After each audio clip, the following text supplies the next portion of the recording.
Thực ông bồn sự mẹ biết đâu ngày nay cứ lọ sự mẹ bông bồn này quạt cho chật tinh miệt sẵn xóm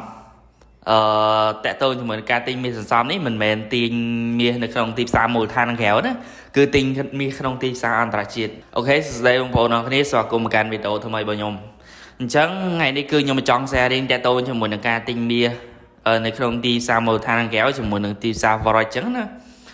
ok ông bồn nó cái này chẳng tại tôi cho mình tại lợi tìm xa vào rồi ông bồn đang nghĩ thà vìสวัสดิភាពហើយក៏ងាយក្នុងការຕົកដាក់មែនទេគ្រាន់តែមានទូរស័ព្ទដៃមួយគ្រឿងគឺបងប្អូនទាំងអស់គ្នាអាចធ្វើការជួញដូរមាសបានហើយក៏ប៉ុន្តែនៅក្នុងលក្ខខណ្ឌមួយនេះដែរគឺទាមទារឲ្យបងប្អូនទាំងអស់គ្នាគឺ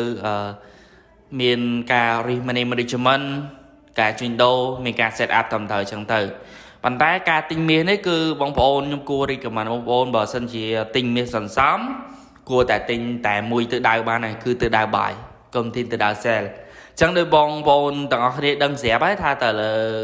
តម្លៃមាសឬក៏ទៅលើមុខតំណែងមាសគឺពីមួយថ្ងៃទៅមួយថ្ងៃពីមួយខែទៅមួយខែពីមួយឆ្នាំទៅមួយឆ្នាំមាសតែងតែមានការកើនឡើងរហូតអត់មានការដើមចុះទេអញ្ចឹងសម្រាប់បងប្អូនដែលគាត់ទិញមាសសន្សំនៅក្នុងទីផ្សារ Forex នេះគឺវាសុវត្ថិភាពសម្រាប់បងប្អូនអស់គ្នាហើយយើងមិនបាច់ចាំបាច់កាន់មាសទាំងដៃឬក៏ទាំងដុំនៅក្នុងដៃយើងទេយើងគ្រាន់តែមានទូរស័ព្ទដៃមួយគឺយើងអាចធ្វើការជួញដូរមាសបានហើយប៉ុន្តែ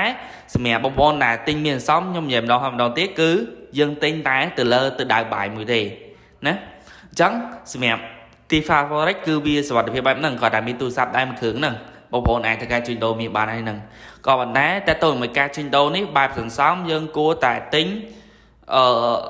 ឲ្យសមាមាត្រជាមួយដើមទុនយើងដែរឧទាហរណ៍ថាបើសិនជាដើមទុនយើង 100% យើងគួរតែទិញតែ 5% នៃដើមទុនបានហើយដើម្បីសុវត្ថិភាពកុំឲ្យដាច់គណនេយ្យរបស់យើង